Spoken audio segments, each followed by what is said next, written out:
নমস্কার বন্ধুরা, ঘরোয়া রান্নায় আপনাদের সকলকে স্বাগত জানাই। আজকে চলে এসেছি আবার নতুন একটা রান্নার ভিডিও নিয়ে। আজকে আমরা যে রান্নাটা করতে চলেছি সেটা কম বেশি সব বাঙালি বাড়িতেই কিন্তু হয়ে থাকে। হ্যাঁ, সবার ভীষণ পছন্দের দই ইলিশ আজ রান্না করে নেব। তো দেরি না করে চলুন দেখে নেওয়া যাক কীভাবে দই ইলিশ করতে হয়। প্রথমেই দেখুন ইলিশ মাছ নিয়ে নিয়েছি। ইলিশ মাছে আমি দিয়ে দিচ্ছি নুন আর দিয়ে দেব হলুদ। এবার এই নুন হলুদটা ভালোভাবে মাছের গায়ে মাখিয়ে দেব। দেখুন নুন হলুদ মাখানো হয়ে গেছে। এবার একটা পাত্রে আমি নিয়ে নিচ্ছি সাদা সর্ষে। আপনারা চাইলে সাদা এবং কালো সর্ষে মিক্স করে নিতে পারেন, আমি শুধু সাদা সর্ষেই নিয়েছি। এতে দিয়ে দিচ্ছি 1 চামচ পোস্ত আর দিয়ে দেব 5-6টা কাঁচা লঙ্কা। এবার মিক্সিতে এটার একটা পেস্ট বানিয়ে নেব।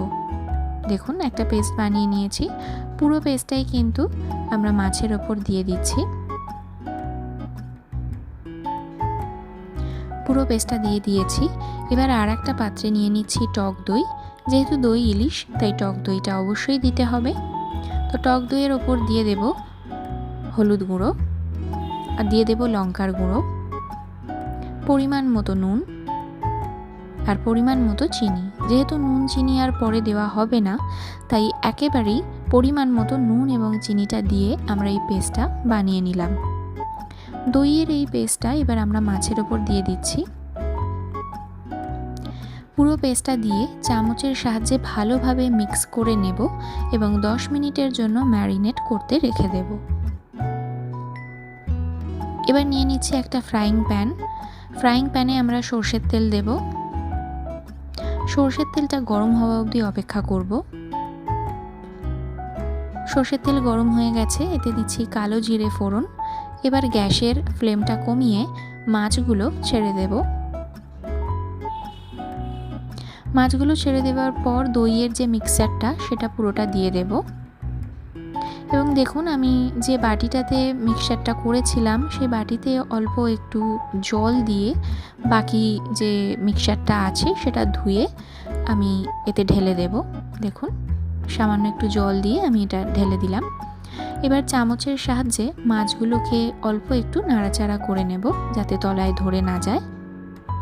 এবার গ্যাসের ফ্লেমটা মিডিয়াম করে আমরা 5 থেকে 7 মিনিটের জন্য এটা চাপা দিয়ে দেব।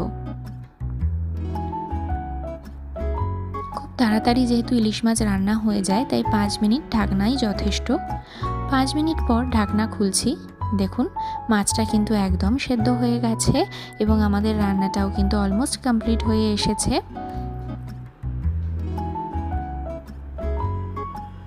আমরা এবার এতে দিয়ে দেব 2টো কাঁচা লঙ্কা আর ওপর থেকে একটু কাঁচা সরষের তেল ছড়িয়ে দেব। দেখুন কাঁচা সরষের তেল দেওয়ার পর আমরা গ্যাসের ফ্লেমটা কিন্তু বন্ধ করে দেব এবং 2 মিনিটের জন্য একটা ঢাকনা চাপা দিয়ে রেখে দেব।